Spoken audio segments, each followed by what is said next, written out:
इस एपिसोड के शुरुआत में हम गोन एंड किलुआ को ऑक्शन हाउस में देख पाते हैं। जफाल कहता है ये है तुम्हारा टारगेट। फिर हम एक आदमी को देख पाते हैं और वो भी वहाँ पे ग्रीड आइलैंड खरीदने के लिए आए थे। और रिपोर्टर कहती है आप एक वीडियो गेम में क्यों इतने इंटरेस्टेड हैं? वो आदमी कहता है इसका आंसर तो बहुत ही आसान है, जो है प्यार। और इस तरफ कौन सोच रहा था मैं जैसे भी करके जिन को ढूंढ के रहूंगा। शिन शिफ्ट होता है, हम कुरापिका को देख पाते हैं जो होश में आ चुका था। वो कहता है अभी टाइम क्या हुआ है? मेलेडी कहते हैं अभी दोपहर के 2 बज रहे हैं। कुरापिका कहता है इसका मतलब मैं आधे दिन तक बस सोया ही रहा। लेकिन लियोरियो अपने मन में सोचता है बड़ी तुम 2 दिनों से बेहोश थे। कुरापिका कहता है बॉस कहाँ पे है और अंडरग्राउंड ऑक्शन का क्या हुआ? मेलेडी कहती है ऑक्शन कैंसिल हो चुका है, ज्यादातर चीजों को अभी ऑनलाइन पे ऑक्शन किया जाएगा और बॉस ने भी ये मान लिया है। कुरापिका कहता है झूठ मत बोलो, बॉस बहुत ज्यादा एक्साइटेड थी, मुझे नहीं लगता वो इतनी आसानी से मान जाएगी। मेलेडी कहती है स्क्वाला मर चुका है जिसके वजह से एलिसा बहुत ज्यादा टूट चुकी है। स्कारलेट आइस भी चोरी हो चुके हैं, लेकिन उससे भी ज्यादा बॉस को एलिसा की चिंता हो रही थी, इसलिए वो घर जाने के लिए मान गए। कुरापिका कहता है अच्छा मैं समझ गया, तो अभी गोन एंड किलुआ कहाँ पे है? मिलेडी कहती है हाँ वो दोनों बिल्कुल सही सलामत है। तभी लियोरियो कहता है कुरापिका सो चुका है, हम यहाँ पे हैं, हमसे जो भी हो सके हम उस सब कुछ करेंगे। दोस्त तुम्हें चिंता करने की कोई जरूरत नहीं है। शिन शिफ्ट होता है, ऑक्शन हॉल को देख पाता है जहाँ पे एक लड़की कहती है अब हम पेश करने वाले एक बहुत ही लेजेंडरी गेम जिसका नाम है ग्रीड आइलैंड और इसके अंदर बहुत सारे मिस्टीरियस पावर है। फिर हम देखते हैं एक लंबा चौड़ा आदमी एक बड़ा सा हैमर लेके आता है और सीधे ग्रीड आइलैंड पे मार देता है, लेकिन उससे कुछ भी नहीं होता, जो देख के सभी बहुत हैरान हो चुके थे। और लड़की कहती है जैसा कि आप देख सकते हैं एक मिस्टीरियस पावर हमेशा प्रोटेक्ट करती है इस गेम को। इसके आगे जो इंसान इसके अंदर खेल रहे थे उनका नाम है जेट सारे। इनफैक्ट इन्होंने ही हमारे साथ कॉन्ट्रैक्ट में साइन किया है। कौन अपने मन में कहता है इसका मतलब जिन यहाँ पे नहीं है। और लड़की कहती है जेट सर ने कॉन्ट्रैक्ट में साइन करने से पहले कुछ चीजें बताए हैं, अगर कोई प्लेयर इसे कंप्लीट नहीं कर पाए तो इस गेम को फिर से नीलाम कर दिया जाए और फिर से नए हंटर्स को चांस दिया जाए जिससे वो इस गेम को पूरा कर सके। इसके साथ कंसोल्स हैं जहाँ पे 7 प्लेयर्स खेल रहे हैं, लेकिन अनफॉर्चुनेटली जब हमारे पास एक कंसोल आया था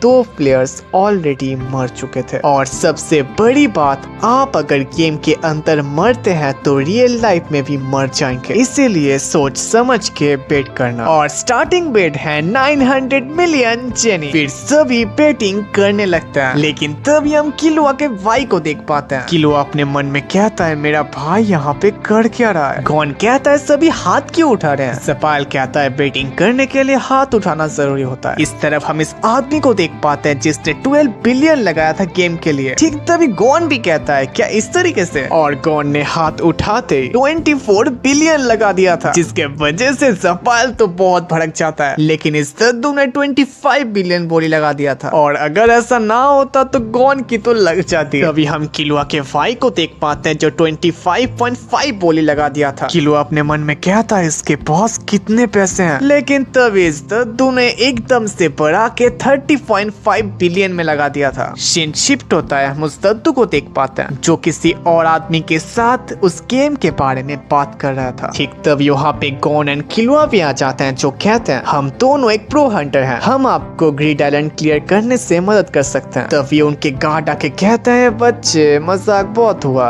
अभी घर जा। गॉन कहता है हम मजाक नहीं कर रहे, हम सच में प्रो हंटर्स हैं। फिर वो दद्दू आके कहते हैं क्या तुम्हारे पास लाइसेंस है? गॉन कहता है हाँ हमारे पास है, लेकिन तभी किलुआ कहता है अबे तूने उसे गिरवी रख के पैसे लिए थे। गॉन कहता है अरे हाँ लेकिन अभी हमारे पास नहीं है। एक गार्ड कहता है मुझे पता था ये बच्चे झूठ कह रहे हैं। वो दद्दू कहता है रुक जाओ, तुम अगर यहाँ तक पहुँच चुके हो तो तुम कोई ऑर्डिनरी बच्चे तो नहीं हो, लेकिन मैं तुम्हारे ऊपर ऐसे भरोसा नहीं कर सकता। मैं कुछ अच्छे हंटर्स को ढूंढ रहा हूँ जो इस गेम को क्लियर कर सके, लेकिन मैं ऐसे किसी को नहीं ले सकता क्योंकि ज्यादा लोगों की जगह नहीं है। गॉन कहता है कितने प्लेयर्स खेल सकते हैं? वो तो तू कहता है हर एक मेमोरी कार्ड में एक ही प्लेयर खेल सकता है with multi taps maximum 8 player खेल सकते हैं पर कंसोल। कौन कहता है हाँ ये सही कह रहा है। याद है ग्रीड आइलैंड के मेमोरी कार्ड में 13 ब्लॉक्स थे। उधर तू कहता है तुम्हें इसके बारे में कैसे पता। कौन कहता है हमारे पास एक ग्रीड आइलैंड का सेव फाइल है। क्या इससे पहले तुमने गेम को खेला है कभी। कौन कहता है नहीं हमारे पास बस मेमोरी कार्ड है। उधर तू कहता है अगर तुम्हारे पास मेमोरी कार्ड है तो इसका मतलब तुम्हारे पास एक और आइटम भी जरूर होगा। कौन कहता है इसका मतलब ये रिंग की बात कर रहे हैं। उधर तू अपने मन में कहता है इन्हें रिंग के बारे में भी पता है। तभी वो एक और आदमी को बुलाते हैं उन दोनों का टेस्ट लेने के लिए। वो आदमी कहता है अपने रैन को दिखाओ। फिर कॉनन किलो अपने रैन को दिखाते हैं। तभी आदमी कहता है इनसे कुछ नहीं होगा, ये दोनों बस वक्त की बर्बादी है, ये अगर अंदर जाएंगे तो कुछ दिनों के अंदर ही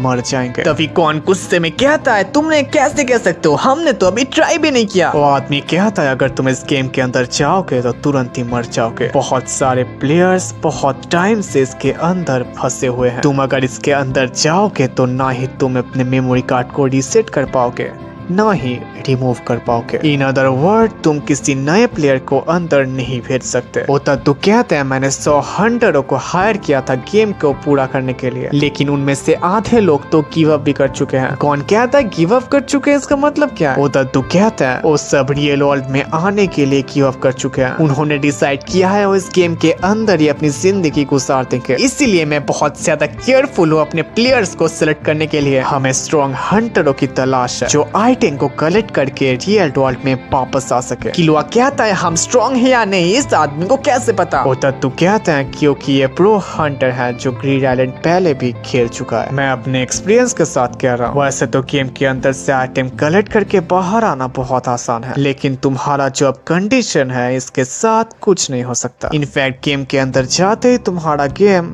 ओवर हो जाएगा। एक बार स्क्रीनिंग खत्म होने के बाद मैं गेम पे वापस लौटूंगा। किलुआ कहता है तुम प्लेयर्स ढूंढ रहे हो। वो आदमी कहता है हाँ तुमने सही सुना, ऑक्शन के फाइनल डे तक हम प्लेयर्स को ढूंढ रहे हैं। अगर तुम्हें पार्टिसिपेट करना है तो थोड़ा मेहनत करके आना। कौन कहता है हम कहीं पे भी जा सकते हैं, चलो किलुआ चलते हैं। वो आदमी कहता है जाने से पहले ये तो बता दो तुम्हें मेमोरी कार्ड कहाँ से मिला। कौन कहता है भाड़ में जाओ, मैं नहीं बताने वाला। कौन कहता है इसकी दिक्कत क्या है, हम डेफिनेटली टेस्ट को पास करके रहेंगे। इस तरफ हम फिंक्स एंड फेतान को देख पाते हैं जो उन दोनों की बात सुन लिए थे। फिंक्स कहता है टेस्ट, हाँ क्या हमें भी वहाँ पे जाना चाहिए। फेतान कहता है ये कोई पूछने वाली बात हुई क्या। उसके अगले सीन ही हम देख पाते हैं कुछ गार्ड मरे पड़े थे और फेतान एंड फिंक्स ने ग्रीड आइलैंड चुरा लिया था। फेतान कहता है हम चोर हैं, हमें जो चाहिए हम चुरा लेते। फिर हम फैंटम ट्रूप के हाइड आउट को देख पाते हैं जहाँ पे फिंक्स कहता है मेमोरी कार्ड तो यहाँ पे पहले से ही है, इसका मतलब सिर्फ एक ही प्लेयर खेल सकता है। फेतान कहता है हम मल्टी टैप का इस्तेमाल करेंगे। फिंक्स कहता है बहुत बढ़िया, तो पहले कौन जाएगा। पहले मैं जाऊंगा। जो कहते ही फेतान अपने नैन का इस्तेमाल करता है और उस गेम के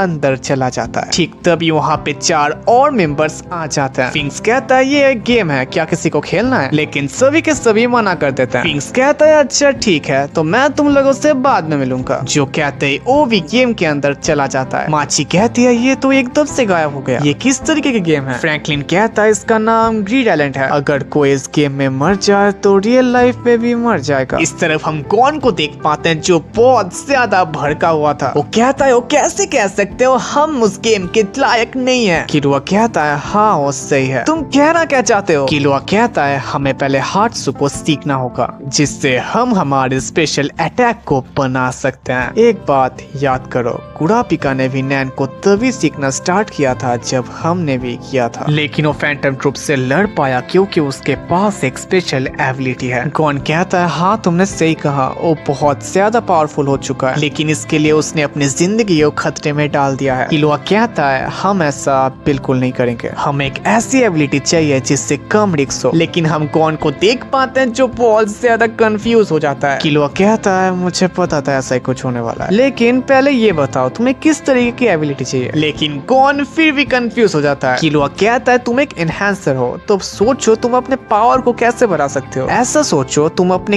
कौन से पार्ट को ज्यादा स्ट्रॉन्ग बनाना चाहते हो और कैसे। लेकिन गॉन फिर से कंफ्यूज हो जाता है। ठीक तभी किलुआ उसे एक जोर का फटका मारता है। गॉन कहता है दर्द होता है, लेकिन तुम्हें कौन सी एबिलिटी चाहिए। किलुआ कहता है मुझे क्या चाहिए मुझे पहले से पता है, इसलिए मैं तुम्हारी मदद कर रहा हूँ। गॉन कहता है सच में, तो क्या है। किलुआ कहता है वो एक सीक्रेट है, मैं अपने स्पेशल एबिलिटी को प्रैक्टिस करने जा रहा हूँ और तुम भी अपने बारे में सोचो, नहीं तो मैं अकेले पास हो जाऊंगा। इस तरफ हम किलुआ को देख पाते हैं जो अपने आप को इलेक्ट्रिक शॉक दे देता है और कहता है मुझे अपने ऑरा को इलेक्ट्रिसिटी की तरह बनाना होगा। और हम देख भी पाते हैं किलुआ थोड़ा कर भी लेता है। इस तरफ हम गॉन को देख पाते हैं जो उस आदमी को बातें को सोच के बहुत ज्यादा भड़क रहा था। ठीक तभी वहाँ पे कुरापिका आ जाता है। गॉन कहता है क्या तुम अभी ठीक हो। कुरापिका कहता है मेरा बुखार कम हो चुका है, मैं थोड़ा ठीक हूँ। गॉन अपने मन में कहता है लेकिन मुझे इसे देख के तो बिल्कुल नहीं लग रहा है ठीक है। लेकिन कुरापिका अगर फैंटम ट्रूप को ढूंढने के लिए फिर से निकल गया तो मैं उसे इस बार कैसे रोकूंगा। कुरापिका कहता है जो महंगी गेम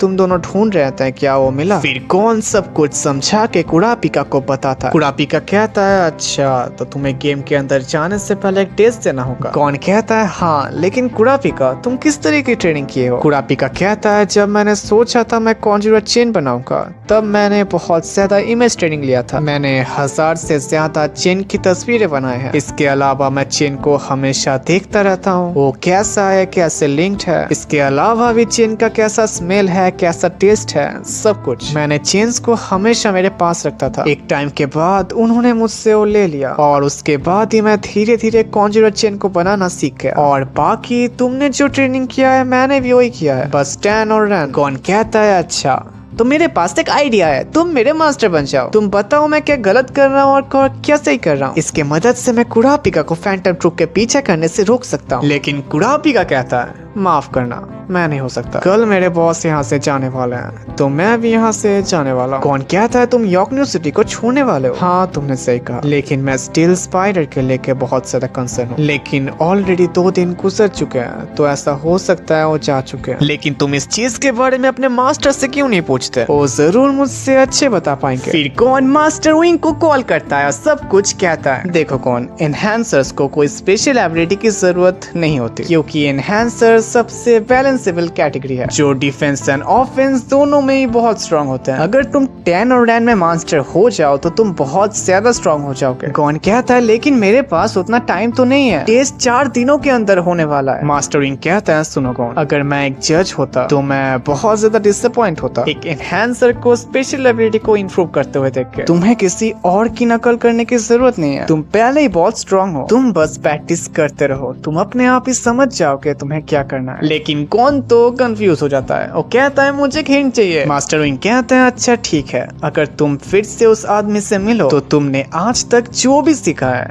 एक साथ सब कुछ दिखा देना। याद रहे तुमने जो भी सीखा है एक ही टाइम में सब कुछ एक साथ दिखा देना। गॉन अपने मन में कहता है सब कुछ एक ही टाइम में। 10 अपने ऑरा को एक सील्ड की तरह इस्तेमाल करना। जेसु अपने ऑरा नोट्स को बंद कर देना। रेन अपने ऑरा को एकदम से बहुत ज्यादा बढ़ा देना। एंड हात्सु रुको सरा, रेन ऑरा को बढ़ा देता है, जेत्सु ऑरा को एकदम से बंद कर देता है। तो मैं दोनों चीजों को एक साथ कैसे करूंगा। जो सोच के वो बहुत ज्यादा कंफ्यूज हो जाता है, जो कहते हैं वो जमीन पे लेट जाता है और कहता है मैं एक चीज को कैसे एक साथ करूंगा। मैं नैन का इस्तेमाल इसलिए सीख पाया क्योंकि मास्टर विंग ने मेरे ऑरा नोट्स को खोल दिए थे। मैंने बैटल के दौरान बहुत ज्यादा चोट खा गया था क्योंकि मैंने अपने टैन को ही हटा दिया था, लेकिन इसके दौरान मैं जेत्सु सीख गया। उसके बाद हिसोगा के स्पेशल एबिलिटी को देखने के लिए मैं गियो सीखा। अरे हाँ राइट, मेरे पास तो गियो है। अपने आंखों के ऊपर अपने ऑरा को फोकस करो जिससे तुम किसी भी ऑरा को देख सकोगे। राइट, मैंने अपने आंखों के अलावा मैंने और कहीं पे अपने ऑरा को फोकस नहीं किया पहले। अगर मैं अपने हाथ के ऊपर ऑरा को फोकस करूँ तब क्या होगा। फिर हम देखते हैं गॉन वही करता है जो सक्सेसफुली होने भी लगता है, लेकिन तभी अचानक वो एकदम से टूट जाता है और गॉन वही पे लेट जाता है। गॉन कहता है मैं एक टाइम के लिए रिलैक्स हो गया, मेरा ऑरा एकदम से टूट गया। अगर मैं थोड़ा ट्रेनिंग करूँ तो मैं इसमें मास्टर हो सकता हूँ। इस तरह किलुआ कहता है शायद उसने अपने एबिलिटी को अब तक ढूंढ लिया है, लेकिन तुम मुझे कभी भी नहीं हरा पाओगे गॉन। और हम देख पाते हैं किलुआ ने अपने ऑरा को इलेक्ट्रिसिटी में बदल दिया था, जो लिटरली बहुत ज्यादा कूल लग रहा था। और इसी के साथ एपिसोड भी खत्म हो जाता है। ये एपिसोड आपको कैसा लगा कमेंट बॉक्स में जरूर बताना। वीडियो अच्छा लगा तो लाइक कर देना, सब्सक्राइब करना तो बिल्कुल मत भूलना। और एक हफ्ते से मैं वीडियो डाल नहीं पाया, इसके लिए माफ कर देना, क्योंकि